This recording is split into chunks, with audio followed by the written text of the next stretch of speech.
Ankh Uja Seneb, life, vitality, and health, and Mer, which is divine love. To each and every one of you who will tune in to this broadcast, whether it's tonight live with me or at a later date. All right, tonight I am doing my art philosophy part two over. Some of you may have known or already know that I did part two and it was removed by YouTube because I made reference to the recent vaccinations in relation to my aunt. So tonight I am doing part two over. All right, so I'm going to go ahead and jump in and share my screen.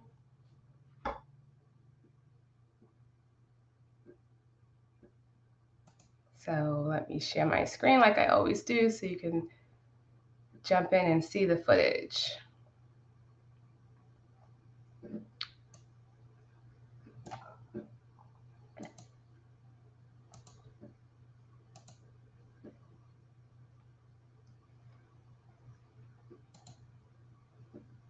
All right, there we go.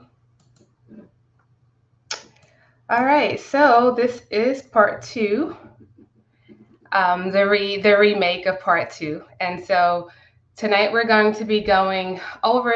We're going to go over some of the things I went in part one, and then we're going to go into part three. But we also want to take a deeper look at the idea, the construct of Ma'at, so that we can have a really good understanding of what it is and why it's so important for the development and the sustainment of humanity and our planet. And so in part one, I talked about the term Ma'a itself. We looked at the hieroglyphs and we began to break them down, not only phonetically, but also um, the implication, the meaning behind the visualization or the symbolism behind the glyph itself. And so in part one, I talked about the sickle, right, being that instrument that's used for separating. In the field, they use it to separate or cut the grass or cut the crops. And so that is a sowing and reaping instrument. And then I talked about that being the prefix of ma'at, the ma, right? And then also the mat, right? And that being the pedestal or the symbol of the foundation, right? And we're going to talk about that a little bit more.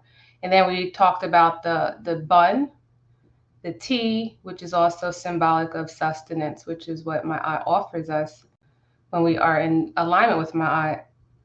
And then we have the hand in the giving position, which is the ah, and that is also an implication behind the energy behind Ma'at itself, right? It's a giving force. It gives to humanity, if we accept it, the formula for living our most joyous and lives, our most magnanimous lives that are in divine alignment and in harmony with nature. And so we talked about this in part one, and so I just want to go over it again. So, in summation, within the context that I'm talking about Ma'at philosophy, Ma'at is the personification of divine law, order, rule, truth, right, justice, integrity, righteousness, straightness, uprightness, highest manifestation of morality. And that I want to highlight. It's the highest manifestation of morality. And so that is the foundation that we want to create in our lives if we want to be in divine alignment, if we want to invite into our lives, right, more positivity, more goodness. If we want the planet to start to heal, we have to move from a mental space of lack of morality or thinking that there's no need for morality to ascertaining the highest manifestation of morality, It also means divine offerings of sustenance in the form of divine wisdom, order, truth, and law for mankind. And so that goes back to that hand, and I talked about that before, that giving aspect of Ma'at. So when we look at it from that perspective, then we don't have to feel like, oh, someone else is telling us what to do and how we should live our lives, and setting down more rules and restrictions. It's not that. It's actually allowing us to be free. And I have here that laws are set in place as an act of preservation of a system, right? That's why we have law. That's why we have, in any system that we participate in, there's a structure, right? And a part of that structure, there's rules and regulations, and that's just AKA for laws, right? So Ma'at is the original basis of the construct of law and was set in place as a means of preservation for this realm of existence. So we're not just talking about someone carving some rules and restrictions on some tablets. We're talking about the underlying essence of what preserves this realm. And so, therefore, if we want to preserve not only ourselves as individuals and our loved ones and our families and our communities, but more importantly, this realm of existence, we have to understand what Ma'at truly is and develop the relationship that we need to have with Ma'at. And for some of us, that requires a tweaking of our perception and our understanding. And so we can't talk about divine law without talking about the divine intelligence that is responsible for divine law. And so divine law and divine intelligence, together, they actually govern the preservation of this realm and the preservation of creation in general. And so Ma'at represents and governs divine law itself and how it operates, right? But Jehudi governs the divine intelligence that gave rise to divine law or universal law and sustains it. And so when we are creating laws for our societies, right? If we are not in divine alignment, if we are not in alignment with Ma'at and Jehudi, then the laws that we create for society will not be in divine alignment with Ma'at and Jehudi as well, which I've been showing that, and I'll continue to show that through this whole series. So together, Ma'at and Jehudi establishes and maintains divine order. And so there is, and regardless of what we see unfolding in time and space as a result of men and women not being in divine order, there still is a divine order that is in existence. And so when we look at man-made law, right, we understand the necessity for man-made law. So we have to also understand the necessity for divine law. And so we're going to kind of like pull this apart a little bit, right? So let's look at a man-made law, right? Do not drive above the posted speed limit, 25 miles per hour, right, in a residential area. We see that all the time. And so what's the reasoning, right? So that would be in correlation, that would be a correlation to like Ma'at, the law. All right. So what's the intelligence behind that? What's the reasoning behind that law? Right? It's because driving above 25 miles per hour in a residential area imposes a threat on the community, right? It increases the likelihood of residents and or pets to be hit by a vehicle. And so if I am a person that don't respect and honor law, or this law in particular, and I'm speeding and I'm doing 70 miles or 60 miles per hour in a residential area, and I get busted by the police, then there's going to be a consequence, right? Rightfully so, right? Because I broke the law. And so it's the same thing with divine law. There's consequences, right? There's no one waiting to punish you. The punishment is a manifestation of what happens as a result of not living in divine order, right? And so let's say if I'm driving 65 miles per hour and a little child runs out into the street out of nowhere and I hit the child. That's my punishment. But not only is it my punishment, I also punish someone else, right? I hurt other people because of my inability or my willingness to go against a law that served a very good and positive need, right? It served a positive purpose. And that's because if we look at it, right, what happens when we're driving faster than the speed limit? The brake response the brakes don't respond, right? It's fast, right? It takes a longer time, right, for the brake response to kick in. So brake response time at speeds above 25 miles per hour can become more dangerous.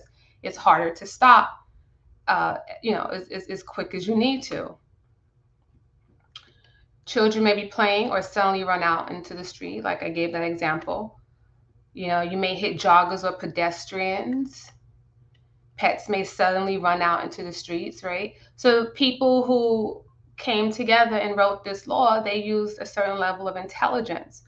But the purpose of the law is preservation, to preserve life, right, in the residential area. I mean, we get it. It's just that we don't understand that this also carries over to divine law.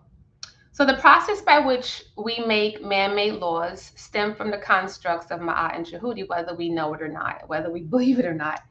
However, many of the laws made by man actually conflict with divine law in the sense that they are not in alignment with Ma'at.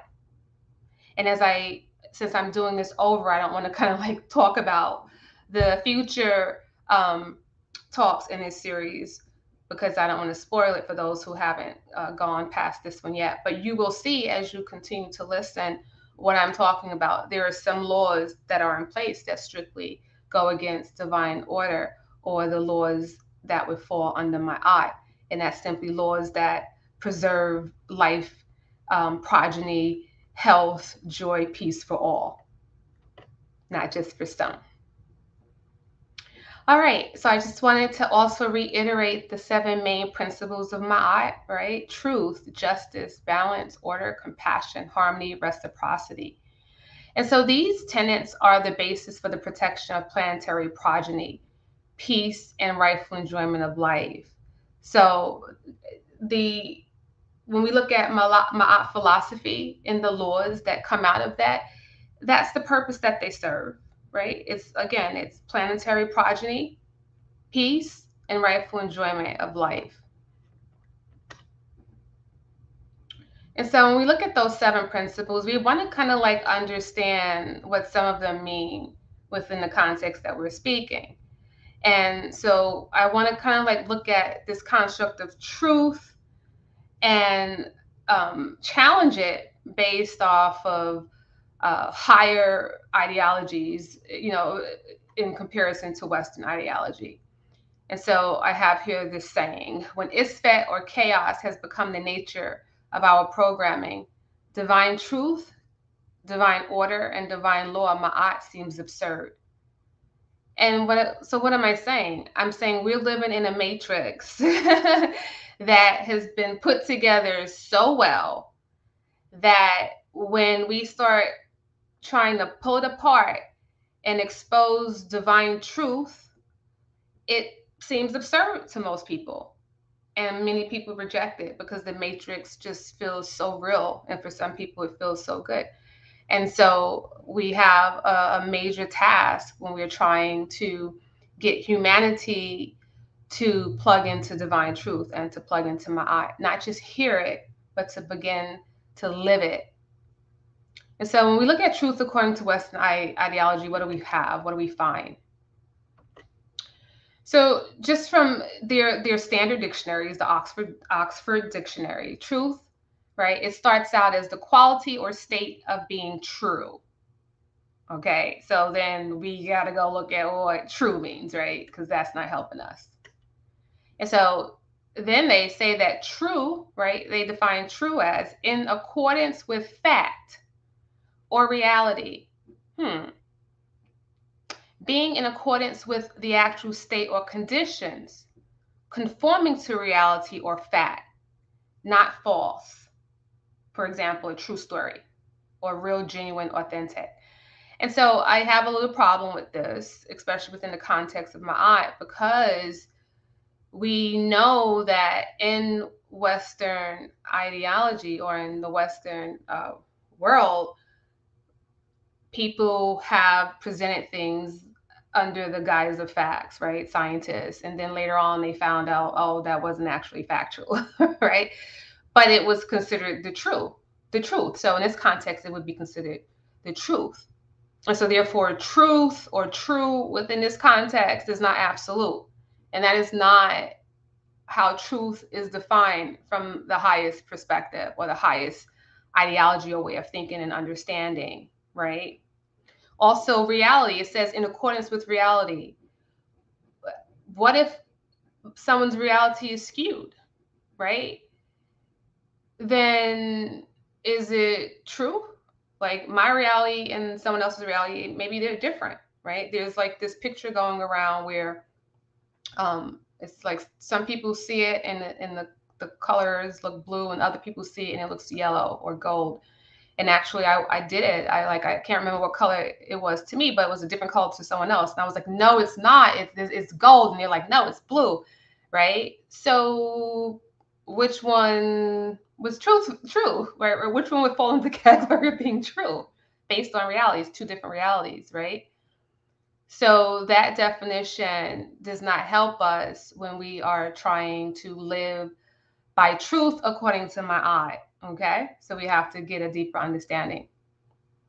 And so digging into reality a little bit deeper, kind of like touched on that, but they have it listed as the quality or state of being real. Being real. That's kind of obscure, right? The world or the state of things as they actually exist, as opposed to an idealistic or notional idea of them. Okay. So that gives us a little more to work with, right? Because it's talking about something that is not just an idea, right? But it's still not giving us the correct understanding of truth according to it falling under Ma'at as a principle. And we're going to get to that. So if we look at fact, it's listed as a thing that is known or proved to be true in accordance with fact or reality. And so again, we know that these are not absolute definitions. These are relative. And so if it's relative and it's not absolute, then it cannot be classified as being truth under Ma'at philosophy. Under this construct of truth, both reality and fact are relative, neither being absolute. And so we have to be able to discern between what is a mankind truth and what is a divine truth. And that's not something that they teach us in school, right? So this is something that we have to develop the capacity to learn and understand on our spiritual journey, right? And so a mankind truth that was not absolute. There was a time when it was taught and believed that the planet was flat, right? At the time, that was considered like factual. I don't know how they found that to be factual, but that was what they taught, right? But the absolute truth is that the planet is not flat, it's round. Get the picture. Okay. So when we're talking about divine truth, we're talking about that which is absolute, that which is not relative or subjective.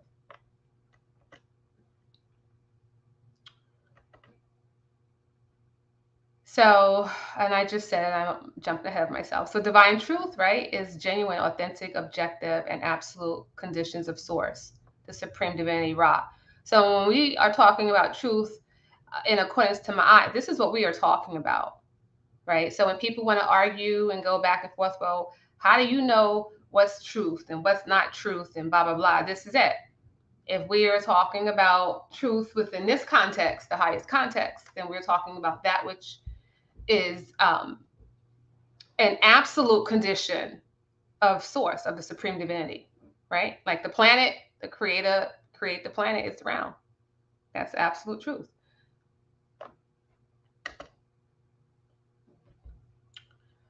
All right. So I wanted to share this because I came across this recently.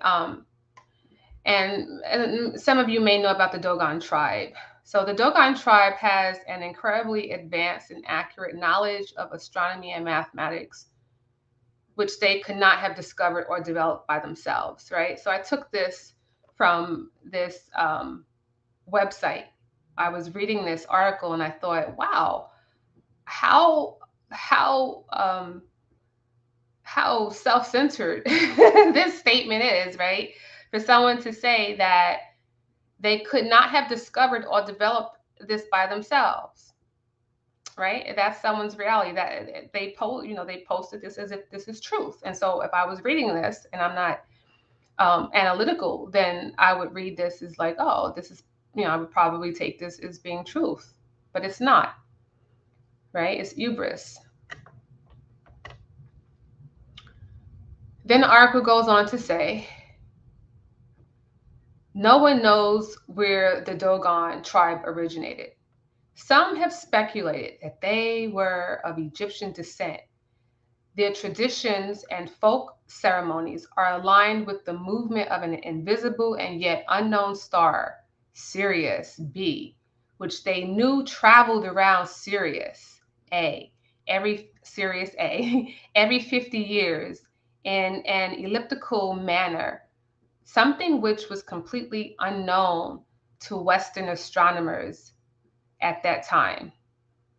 Sirius A is a bright star which can be seen in the western sky through the naked eye, but not Sirius B, its invisible companion, right? So again, this is how we are taught things in the Western way of learning and teaching, right? People speak in the affirmative as if they have the internal, right, inner workings and understanding of something. They speak it as if this is the truth, right?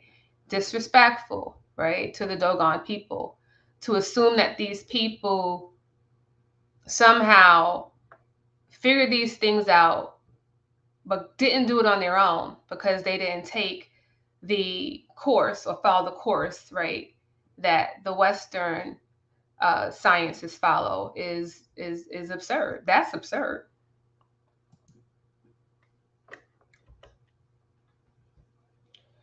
And to speak on the Dogon, so the Dogon actually, they know where they came from, right? They know how they developed the capacity to astral project and travel and see things without needing a telescope. They know, but because the Western world and the Western society don't understand how to do those things, right? Because it requires being in alignment with Ma'at, being in alignment with nature, they refute it or discount it. All right, so I want to look at order. What is divine order? Again, we need to understand these within the framework of Ma'at so that we can better appreciate the precepts of Ma'at and want to incorporate them into our life, into our psyche, into our unconscious and subconscious mind. So order, the arrangement or disposition of things in relation to each other according to a particular sequence, pattern, or method, right? So divine order, we want to understand, right, within the construct of Ma'at, is the inherent arrangement or disposition of things based on supreme consciousness, right, which is the mental projection, movement of source, the supreme divinity Ra. So when we are seeking to live in accordance to Ma'at, and we are seeking to live in accordance to that, one of those 7 principles, which is order, we want to understand it from the idea or the platform of what is divine order. And so we want to realize that there's a difference, right? Order, having order in my home is one thing, right? Cleaning up and having some order. But having order in my life, in my mental space, in my spiritual space, in my emotional space is different. It's needed as well. And that requires being able to do work and do things that will put us in better alignment with supreme consciousness so that we can inherit, right? And live in divine order. And so these are just a few things that I use to kind of like compare, right? So we have like seeded fruit versus seedless fruit, DNA versus genome modification, heirloom crops versus genetically modified organized or GMO crops. And so we want to be able to discern, right, what's in divine order and what's not. And so, of course, seeded fruit is in divine order, and seeded fruit is man-made order, right? That's something that they structured. DNA, the way that the DNA is aligned naturally, that is, it's in divine order. But now we have genome modification, and there's people doing things, right? Unethical things with DNA, right? Mixing different types of DNA and things like that. All of this, all of these things are not in divine order. And then we have like the natural crops versus the genetically modified crops. And those are not in divine order as well.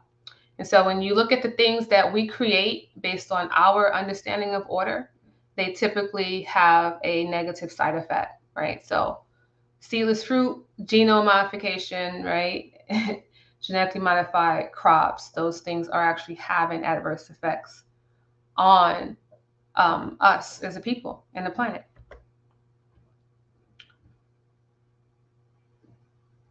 And I'm not going to totally cancel out genome modification if it's done from a platform of Ma'at, right? If anything that we are creating using our supreme divinity, right, right, to create, if it's in alignment with Ma'at, if we are in alignment with Ma'at, then our creations will be in alignment with Ma'at. And we don't have to worry about negative side effects. So if we're doing genome modification purely for the purpose of improving, right, helping to cancel out certain diseases and things of that nature, while at the same time making sure that we are handling the root cause of the diseases, right, then that would be fine. But the problem is most of these things are not coming out of the minds of people that have an understanding of Ma'at. They're actually coming out of the minds of chaos. And therefore, even if the intention may start out as being good, the end result still ends in isfet or chaos because Ma'at was not present. All right, so I want to talk about the source of the 42 precepts of Ma'at before I start going into them. And so the ancient African Egyptians, who are the direct relatives of the Dogon, all right, so there we go, we're making that connection. They know who they are, were master studiers of Jehuti, which I already talked about represents divine intelligence, through the observation and interaction with nature. In doing so, this opened them up to the discovery and profound understanding of Ma'at and Isfet on both a macrocosmic and microcosmic level.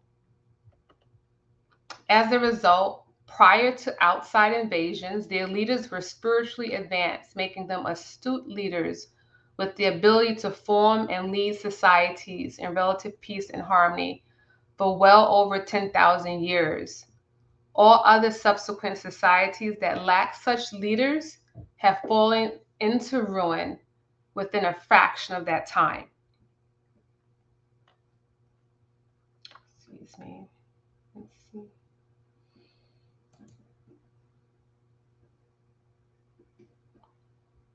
Okay.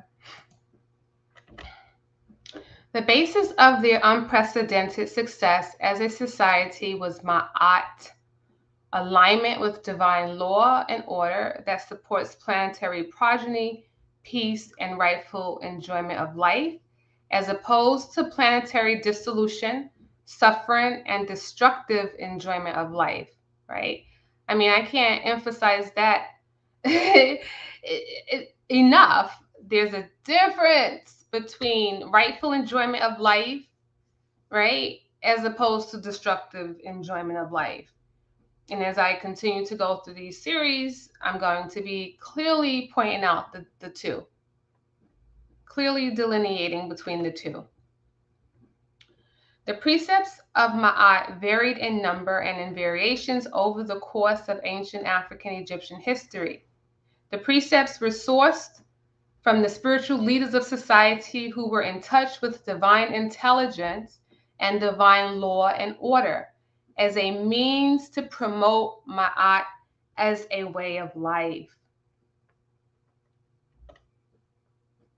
This is how the Dogon discovered advanced and accurate knowledge of astronomy and mathematics. Okay? All right, now that's facts, that's truth.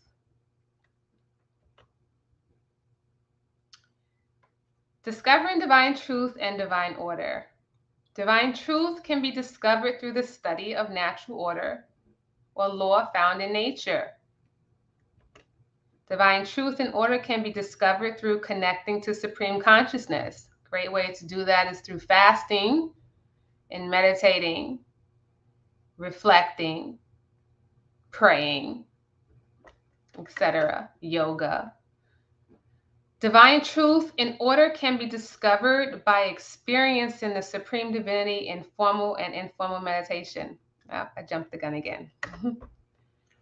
Divine truth and order can be discovered by denouncing Isfet and aligning with Ma'at.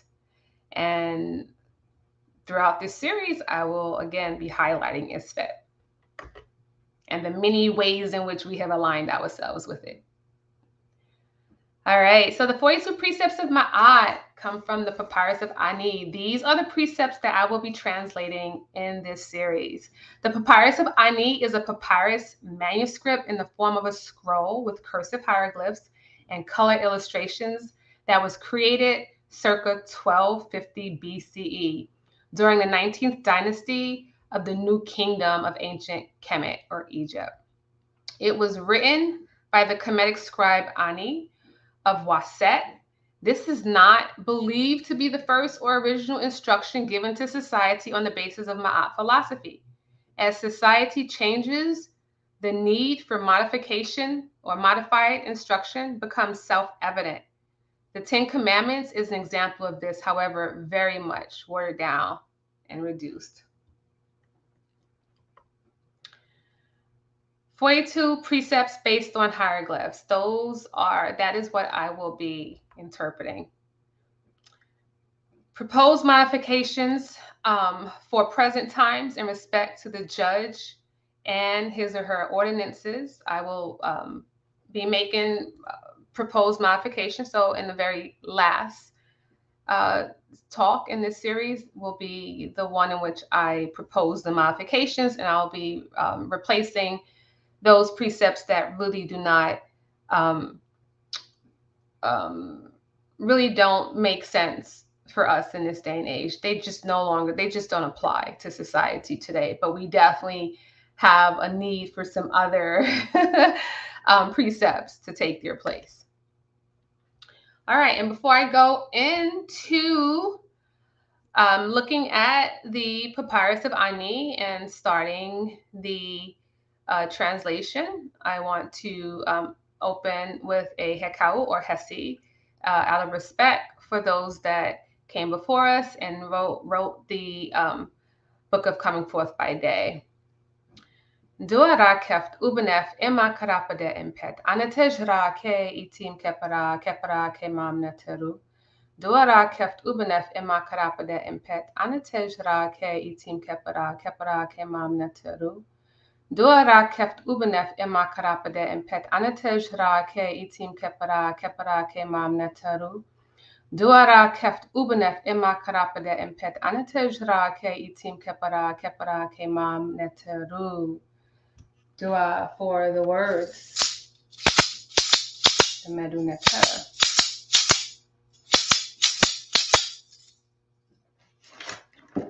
All right, now we can begin. All right, precept number 1.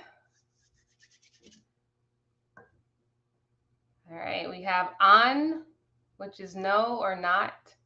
This symbol here is ari or ari, which is to do, make, form, fashion, beget, produce. This symbol is the determinative for the self, I, or me.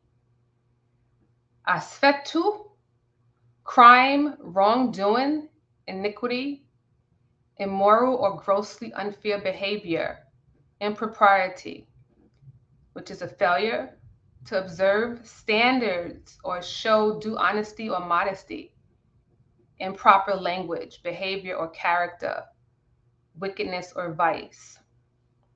Right? So that's a lot, but it has a common theme, right? We're talking about immorality, and I showed that a part of the definition of Ma'at is the highest form of morality. And so it's apropos that the precepts open up with this one, right? And my translation of this is, I will not, and we want to get to the point where we say, I have not, or if we have not, then we can say, I have not. So I will not, or have not, done, fashioned, produced, beget, or formed iniquity, crime, wrongdoing, wickedness, or vice, right? And a way to summarize that, but we can't, a lot of times we can't summarize things. We have to be very detailed and particular, especially when we're talking about precepts, because people will find ways to work around it. But in summation, it's, I have not behaved with immorality. And some people will say, well, immorality is subjective. And when we look at Ma'at, we know that it's actually not. And so as we continue to look at these precepts, when we're done, we will have a very clear understanding of those things that fall under the category of immorality. And one of the things that I will be doing throughout this series is connecting the ways in which the law is being violated throughout society, right? And how that affects the individual. So I'm going to show the correlation between societal law and individual law. So Ma'at is the highest manifestation of morality.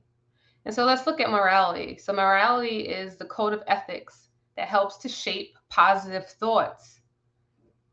Got to underline that. Positive thoughts, high vibratory thoughts, right?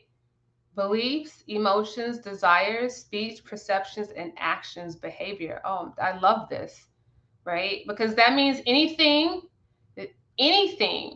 that is helping to generate negative thoughts, beliefs, emotions, desires, speech, perceptions, and actions and behaviors is immoral. All right? Plain and simple. I mean, it doesn't even get any more plain and simple than that. So where are we supposed to derive this code of ethics from? Divine truth, divine order, and divine law, Ma'at, right? This is to be taught during the first stage of development, from 0 to 7. And that's the developmental stage of the root energy center, right? In the Kemetic tongue, it's the Sefket, right? Because this art, the study and the understanding of the energy centers, it predates India, and it goes back to Kemet. And we know that Asar, which is the higher self, so those people who actually came and did the work to manifest their higher selves as Asars, they went out and taught the world. And so many of the cultures preserved what we could not because of the destruction of ancient Kemet. But so the root energy center is the Sefket, and that governs everything from the time of your conception up until the age of 7. But I teach people it actually also contains other things in there as well, such as impressions from previous lifetimes that brought you here, and some other stuff. So if we are born into a society where we are being taught Ma'at, right, during this stage of development, then Ma'at becomes our foundation. However, if we are born into a society, which we were born into, right, most of us in this Western this Western world, we are actually enculturated in a way in which Ma'at is nowhere to be found for the most part. Maybe here and there, we teach children don't tell lies, but a lot of times they watch their parents' lies, right? But lie anyway. So our foundation is on the opposite of Ma'at. It's Isfet, it's chaos, right? And so this is why all the other energy centers that build up off of this, right, off of the root, they all have issues. And we have issues throughout our entire life because our foundation was built off of chaos, off of Isfet, okay? In ancient Kemet, that was not the case. Even if everyone didn't want to aspire to become a Sar, their highest self, they at least received instruction regarding Ma'at philosophy, so that could be the basis of their life, right? The basis of their thoughts, their emotions, everything else that precedes, the root.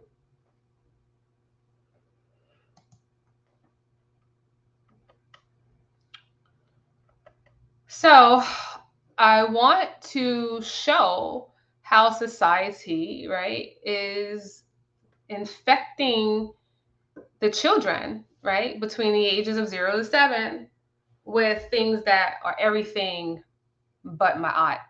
And so this is a little cartoon snippet where these characters, I watched the video, they were shaking their butts, just twerking, and that's it. They were twerking. And this is another cartoon that I had to go look up. I didn't understand it. I forgot. I think they called the chip something, not the chipmunks, the chip or whatever. But it was very over sexualized. And even though this is just a picture, if you watch the cartoon, I didn't understand like why these little girls were acting like this. And then I think I went to research, and they're supposed to be like 3rd graders. And I dug a little bit deeper, and I found like these sites, these blogs where grown men, perverted men, pedophiles, of course, were talking about these cartoon characters in a sexualized manner. And I was like, oh, this is a little crazy, but this is the foundation, right? This is what we're talking about. This is Isfet. This is the opposite of Ma'at. And then we wonder why the children are acting the way that they're acting. This was another cartoon. And again, these are just stills. I actually watched some of these things and I couldn't believe it. This is another one. And I think this cartoon was geared for like 12-year-olds and, early teens. And this woman was just twerking, and there was a grown man. You can see part of his body sitting on a couch watching her just twerk and all this. And I was like, okay, where's the Ma'at and the morality in that? And this was another one, right? And this one was promoting sodomy in prison. Not only this one, but another one. So if you watch the cartoons, you'll see what I'm talking about. Like when he got locked up, he got all happy, and he was making these gestures like he was going to have his way with this character here. And this is another one where they had these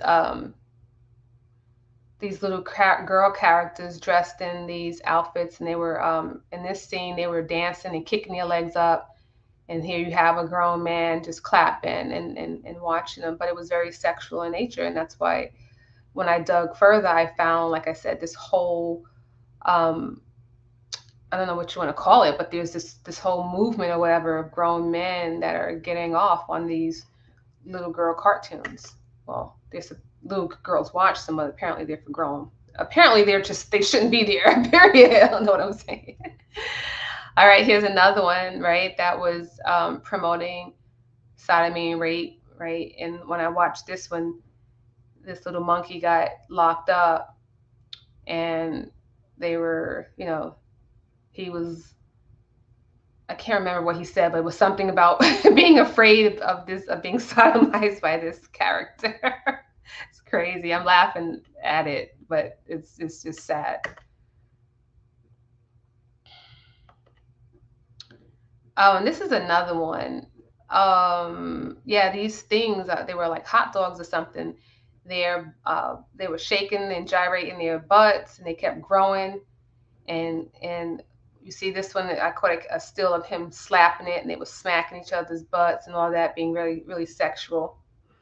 And it was interesting because I think it was in Canada, but parents actually complained and they got this thrown off the air. But I think it was still on the air in the United States, right? And that's proof that when you stand for Ma'at, then things change. If you don't, then nothing changes. And so those parents that had this removed, because it was unbelievable. If you watched it, I couldn't watch it. You'll see what I'm talking about. I'm glad that they moved towards Ma'at to have that censored. And so here's another one, just the level of violence, right, in the cartoon. So it's just sex and violence. And drugs. So we have sex, violence, and drugs. This was another one where they were talking, this was a drug thing. It says flower on there, but when you watch the cartoon and you see the hands, you see what's going on. It was in a children's cartoon. They were showing drugs. I don't even know what's going on and why, and I think this is probably the worst of them. It's hard to see it, but in this cartoon, these they were in prison again, and they had, in the previous scene, don't drop the soap and things like that. And then he bent over to pick up the soap, and then they put this on his butt over his rear end. Do not open till Christmas. And I was like, okay, children's cartoons, right? 0 to 6, immorality being taught to children.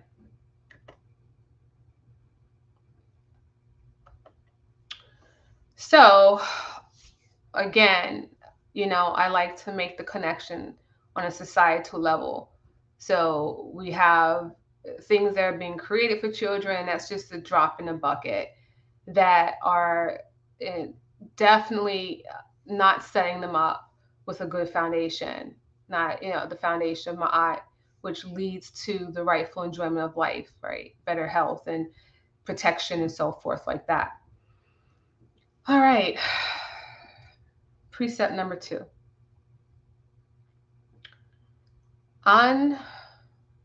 No, not. Au. To steal, rob, to injure, to do violence, to break, to plunder, to waste, to reap grain. And then we have I or me. I will not or have not stolen, robbed, injured, plundered, or wasted natural resources. Okay.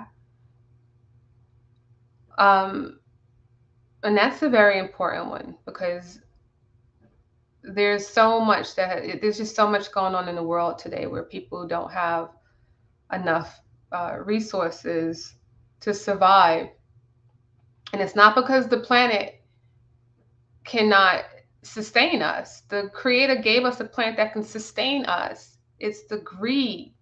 It's the Unma'at. It's the Isfet that is running rampant, that is preventing everyone on the planet from being able to get what they need. And so I love this second precept. It's talking about that right there, not injuring, plundering, wasting, stealing, robbing natural resources. And I mean, that that covers just so much.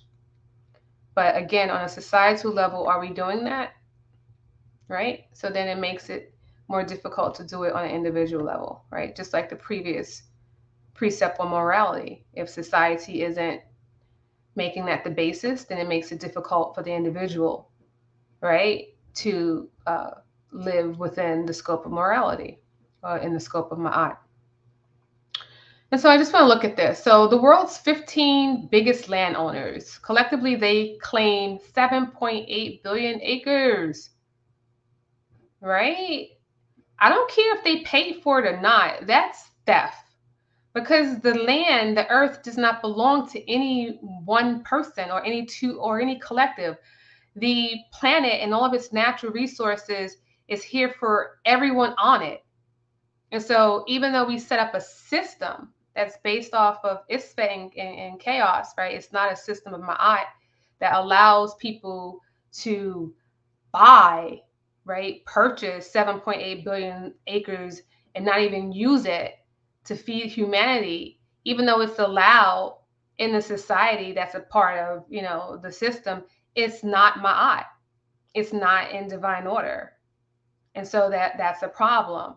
And so these are the things that have to be addressed when we are reshaping and restructuring our society for survival of all, not survival of the fittest or the most cunning or the person who has the most money, right? The world's total landmass consists of 36.8 billion acres of inhabitable land. And 15 people collectively own 7.8 billion acres, and we are letting that happen as a collective while people are starving to death because they can't grow food or have food. That's the problem. Around 9 million people die every year of hunger and hunger-related diseases. This is more than from AIDS, malaria, and tuberculosis combined. A child dies from hunger every 10 seconds. Poor nutrition and hunger is responsible for the death of 3.1 million children a year. That's nearly half of all deaths in children under the age of 5. The children die because their bodies lack basic nutrients. Globally, 822 million people suffer from undernourishment, right? So it's very apropos that the second precept is set up to prevent this. But if we don't live it and we don't enforce it and make it a way of society or societal law, then we have these results. This is Isfet. This is dissolution, destruction, death. An Ma'at. Six-fold increase in people suffering famine-like conditions since pandemic began. So this is since the whatever, that thing. 11 people are likely dying every minute from hunger, now outpacing that thing, fatalities, warns Oxfam. Okay, so another layer to the An Ma'at. And An Ma'at means not Ma'at, right? Or against Ma'at. How much food waste is there in the United States? Each year, 108 billion pounds of food is wasted in the United States. That equates to more than $161 billion worth of food thrown away each year. Shockingly, nearly 40% of all food in America is wasted. Food goes to waste at every stage of food production and distribution, from farmers to packers and shippers, from manufacturers to retailers to our homes. So when you read something like that, right, and you can, after reading what we just read on the screen before this, you know that this society has a problem. And it's definitely a society that is wallowing in Isfet and wallowing in those things that go against Ma'at. And as a result, other people outside of this country, throughout the world, is suffering. I mean, this is unbelievable. And so again, how are we going to implement Ma'at on an individual scale if society is in full alignment with everything that goes against Ma'at, right? We have to start somewhere, right? We start on the individual level and we continue to spread outward and get into positions where we can make decisions and pass legislation and things like that and implement Ma'at. All right, precept 3, and this is the final precept for today. We have on, right? No, not like on Ma'at, not Ma'at. On Tau or Thau, thief, robber, I, or me. It's pretty straightforward. I will not be or have not been a thief or a robber. Pretty straightforward, right? It does not take a rocket scientist to figure out how this living in accordance to this precept helps to create peace and harmony in one's life and in the life of others, right? Let's look at it from a societal perspective and how that affects us on an individual level. Oh, sorry, jumped fast. And how that affects us on an individual level. So even when we look at society at large, a lot of the things that this country, the United States, has, it ascertained through, thievery. And if that had not been the case, then a lot of things would be different. I may not even be here given this presentation. All right, well, that brings us to the end. And I will say big dua to you for watching part 2. And since this is a remake, I can go ahead and say now, all of the other parts of this series is up. So I think I did a total of 9. So please continue watching the series. And if it is of use to you, if you find it helpful, please go ahead and share an encouraging comment and continue to share these videos with others. All right. May you continue to find light and peace on your spiritual transformation journey. Mer Aki Hatep, that is divine love, joy, and peace. Good night.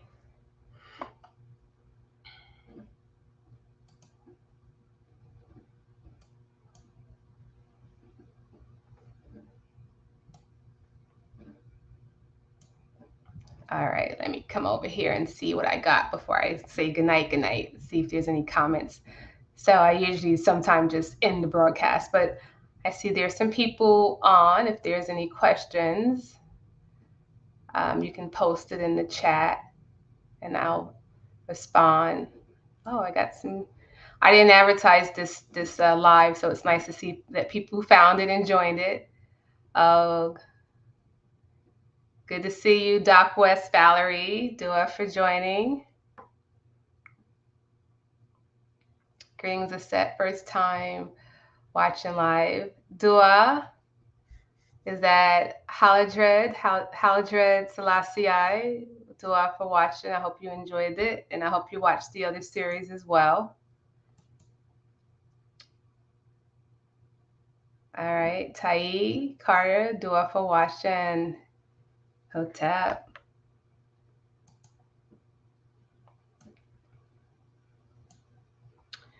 All right, so if there are no questions,